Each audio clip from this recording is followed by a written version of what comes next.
वन्देऽहं श्रीगुरो श्रीयुतपदकमलं श्रीगुरून् वैष्णवांश्च श्रीरूपं साग्रजातं सहगण रघुनाथान्वितं तं सजीवं साद्वैतं सावधूतं परिजनसहितं कृष्णचैतन्यदेवं श्रीराधाकृष्णपादान् सहगण ललिता श्रीविशाखान्वितांश्च ज्ञानतिमिरन्धस्य ज्ञानाञ्जनशलाकया चक्षुरुन्मीलितं येन तस्मै श्रीगुरवे नमः। नमो विष्णुपादाय गौराङ्गपृष्ठरूपिणे श्रीभक्तिविबुधाय वैवधानिति नामिने वाञ्छाकल्पतरुभ्यश्च कृपासिन्धुभ्येव च पतितानां पावनेभ्यो वैष्णवेभ्यो नमो नमः।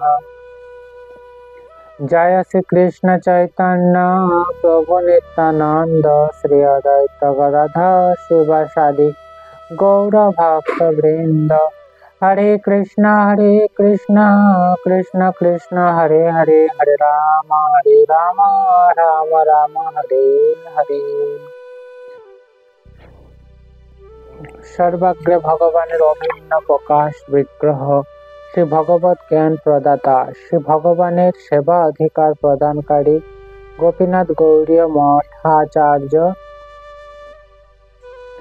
सर्वज्ञ गुरुदेव श्रीमद भक्ति विबुध प्रधान गोस्वामी महाराज पादपद्मे दंडवत प्रणाम निवेदन करी कृपा करुन हृदय मंदिर अवस्थित हरि कथा श्रवण करन तत्पश्चात परम गुरुदेव एवं गुरु परम्परार प्रति सश्रद्धा दंडवत प्रणाम निवेदन करी कृपा करुन जाते आज आमी हरि कथा श्रवण करते पारी।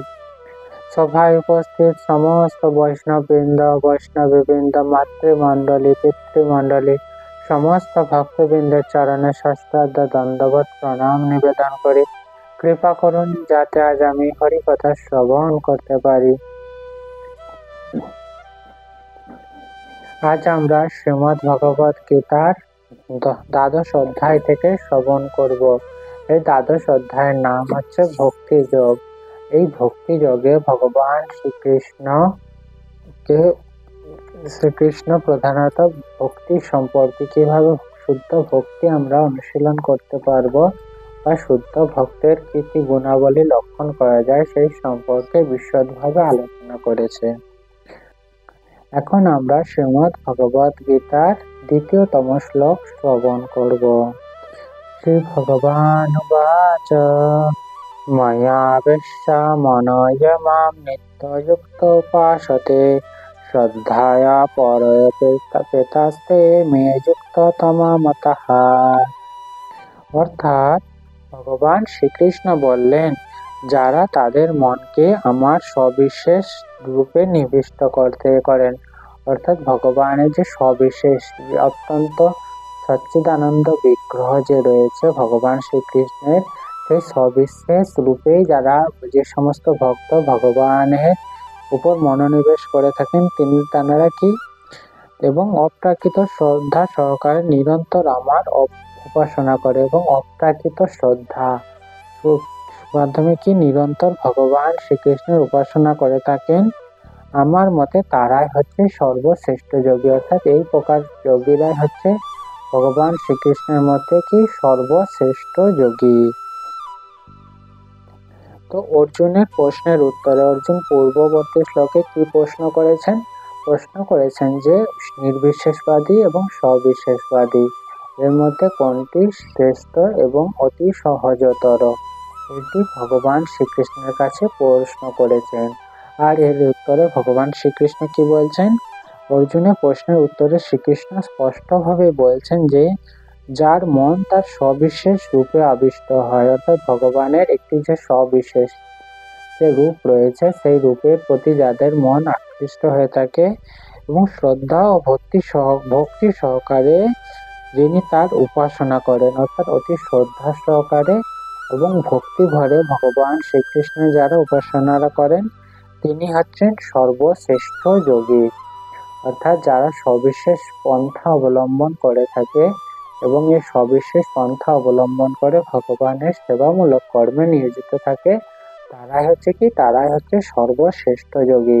কিন্তু যারা নির্বিশেষভাবে অর্থাৎ ভগবানের নির্বিশেষবাদীরা কি তারা হচ্ছে সর্বশ্রেষ্ঠ নয়, কারণ তাদের যে পন্থা ত্রুটিপূর্ণ এবং কি অত্যন্ত কষ্টসাধ্য, সেই সমস্ত পন্থাতে সিদ্ধি লাভ করা অতি দুরূহ ব্যাপার। কিন্তু সবিশেষ রূপের উপর আমরা যদি প্রাধান্য লাভ দিয়ে যদি আমরা ভগবানকে জানতে চেষ্টা করি, আমরা অতি সহজেই ভগবানকে জানতে সক্ষম হব। এবং এইভাবে যিনি কৃষ্ণ ভাবনায় ভাবিত হয়েছেন, তিনি কখনো জড়জাগতিক কর্মবন্ধনে আবদ্ধ হয় না। আমরা এখন কি কথায় রয়েছি জড়জগতে, আর এই জড়জগতে বিভিন্ন প্রকার কর্ম করার ফলস্বরূপ কি আমরা জড়জগতের বন্ধনে আবদ্ধ হয়ে যাই। আর এই জড়জগতিক বন্ধন থেকে মুক্ত পাওয়া অত্যন্ত দুরূহ ব্যাপার। কিন্তু যারা ভগবান শ্রীকৃষ্ণের সবিশেষ রূপে প্রতি আকৃষ্ট এবং সেবায় মগ্ন, তারা কি এই জড়জাগতিক বন্ধন থেকে অতি সহজেই মুক্ত হয়ে যায়। কারণ শ্রীকৃষ্ণের প্রীতি সাধনের জন্য সবকিছু তখন সক্ষম হয়। অর্থাৎ তিনি যা কিছুই কর্ম করেন না কেন, সেই সমস্ত কর্মের প্রধান উদ্দেশ্য কি ভগবান শ্রীকৃষ্ণের সন্তুষ্টি বিধান, যাতে ভগবান শ্রীকৃষ্ণ সন্তুষ্টি লাভ করে, সেটি তার উদ্দেশ্য। তার নিজের সন্তুষ্টি বা নিজের আনন্দ বা নিজের চাহিদাকে তিনি প্রাধান্য দেন না। তিনি ভগবান শ্রীকৃষ্ণের কিভাবে সন্তুষ্টি লাভ করবে সেটির উপর গুরুত্ব প্রদান করে। আর ভগবান শ্রীকৃষ্ণকে সন্তুষ্টি করতে পারলে কি হবে, তিনি যখন আমরা ভগবানকে সন্তুষ্টি করতে পারবো, তখন আমরা কি দিব্য আনন্দ লাভ করব। আর সেই আনন্দকে জড়জাগতিক আনন্দের ঊর্ধ্বে, আর সেই আনন্দ কি করে আমাদের জড়জাগতিক বন্ধন থেকে আমাদের অচিরেই মুক্তি প্রদান করে থাকে। কারণ শ্রীকৃষ্ণের প্রীতি সাধনের জন্য সবকিছু তখন করা হয়। শুদ্ধ ভক্ত সর্বদাই ভগবান শ্রীকৃষ্ণের সেবায় যুক্ত, অর্থাৎ যারা শুদ্ধ ভক্ত তারা কি সর্বদাই সব সময় ভগবানের সেবা কিভাবে হবে সেটি সব সম্পর্কে সর্বদাই যুক্ত থাকেন। কখনো কখনো তিনি ভগবানের কীর্তন করেন, অর্থাৎ ভগবান যে বিভিন্ন প্রকার যে লীলা করেছেন সেই সমস্ত লীলা কি করেন, কীর্তন করতে থাকেন। কখনো কখনো ভগবানের কথা শ্রবণ করেন, ভগবান যে সমস্ত লীলা করে গেছেন সেই সমস্ত লীলা কথা কখনো কখনো শ্রবণ করেন, অথবা শ্রীকৃষ্ণ সম্বন্ধীয় গ্রন্থ পাঠ করেন। আবার কখনো কখনো শ্রীকৃষ্ণের প্রসাদ রন্ধন করেন, এবং কখনো কখনো বাজারে গিয়ে শ্রীকৃষ্ণের জন্য কিছু খরিদ করেন, কিছু ভগবান শ্রীকৃষ্ণের যাতে সেবা হয় সেই সমস্ত জিনিস, ভগবানের পছন্দ মতো জিনিস বাজার থেকে কিনে আনেন। এবং কখনো তিনি মন্দির অথবা বাসন পরিষ্কার করেন।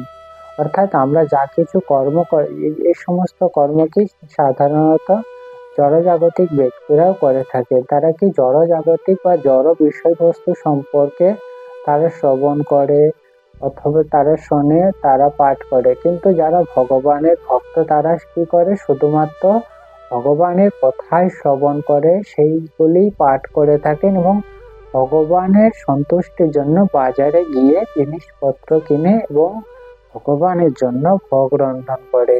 এবং যেমন সাধারণ ব্যক্তিরা কি করে, নিজ গৃহ পরিষ্কার পরিচ্ছন্ন করে এবং নিজ বাসনপত্র পরিষ্কার পরিচ্ছন্ন করে।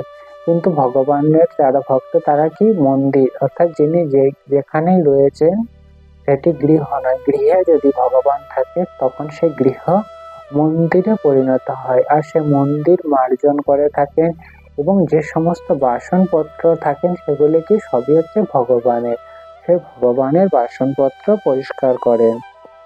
আর এগুলি সমস্ত কর্মকে কৃষ্ণময় কর্ম, কারণ সমস্ত কর্ম করার প্রধান উদ্দেশ্য কি ভগবান শ্রীকৃষ্ণের সন্তুষ্টি বিধান। তাই সমস্ত কর্ম হচ্ছে কি ভগবান শ্রীকৃষ্ণময় যুক্ত কর্ম। এবং তিনি বাজারে গিয়ে শ্রীকৃষ্ণের জন্য কোনো কিছু খরিদ করেন এবং কখনো মন্দিরে করেন এবং মন্দির পরিষ্কার এবং বাসন পরিষ্কার করেন। অর্থাৎ কৃষ্ণ সেবার কর্ম না করে তিনি এক মুহূর্ত নষ্ট করেন না। অর্থাৎ যা কিছুই কর্ম করেন ভগবান শ্রীকৃষ্ণের সন্তুষ্টি বিধানের জন্য কর্ম করে থাকেন। আর এইভাবে কর্ম করার ফলে কি তার হচ্ছে যে সে সময় কখনো নষ্ট হয় না। আর এই প্রকার কর্মই হচ্ছে কি পূর্ণ সমাধি। আর এইভাবে যদি আমরা কর্ম করতে পারি তাহলে আমরা জড়জাগতিক কর্মের বন্ধন থেকে অতি সহজে আমরা মুক্তি লাভ করব এবং সিদ্ধি লাভ করব। আর সেই সিদ্ধি কি ভগবান শ্রীকৃষ্ণের কাছে আমরা অতি সহজেই ফিরে যেতে পারবো। পরবর্তী মাহাত্ম্য, গীতা মাহাত্ম্য ষষ্ঠ। সারার্থম অর্জুনস্যাদৌ কুর্বন গীতামৃত দদৌ লোকত্রয়োপকারায় তস্मै কৃষ্ণাত্মনে নমঃ। অর্থাৎ যে কৃষ্ণ অর্জুনের সারথ্য স্বীকার করে ত্রিলোকের উপকারের জন্য এই গীতা অমৃত প্রদান করেছেন, আমি প্রথমে সেই শ্রীকৃষ্ণকে প্রণাম জানাই। এরপর একটি কীর্তনের মাধ্যমে আজকের যে পাঠ সেটি আমরা বিশ্রাম প্রদান করিব। হরি হরায় নম কৃষ্ণ যাদবায় নম, যাদবায় মাধবায় কেশবায় নম, গোপাল গোবিন্দ রাম শ্রী মধুসূদন, গিরিধারী গোপীনাথ মদন মোহন, শ্রী চৈতন্য নিত্যানন্দ শ্রী অদ্বৈত সীতা, হরি গুরু বৈষ্ণব ভাগবত গীতা, শ্রী রূপ সনাতন ভট্ট রঘুনাথ, শ্রী জীব গোপাল ভট্ট দাস রঘুনাথ, এই ছয় গোসাইয়ের করি চরণ বন্দন, যাহা হইতে বিঘ্ন নাশ অভীষ্ট পূরণ। এই ছয় গোসাই যার মই তার দাস, তা সবার পদরে নমন পঞ্চগ্রাস, তাদেরও চরণ সেবী ভক্ত শনে বাস, জনমে জনমে হয় অভিলাষ। এই ছয় গোসাইয়ের যবে ব্রজে কৈলাবাস, রাধা কৃষ্ণ নিত্য লীলা করিলা প্রকাশ, আনন্দে বল হরি ভজ বৃন্দাবন, শ্রী গুরু বৈষ্ণব পদে মজাইয়া মন, শ্রী গুরু বৈষ্ণব পাদ পদ্ম করিয়া, নাম সংকীর্তন করে নরোত্তম দাস। হরে কৃষ্ণ কৃষ্ণ কৃষ্ণ হরে হরে, হরে রাম রাম রাম হরে হরে।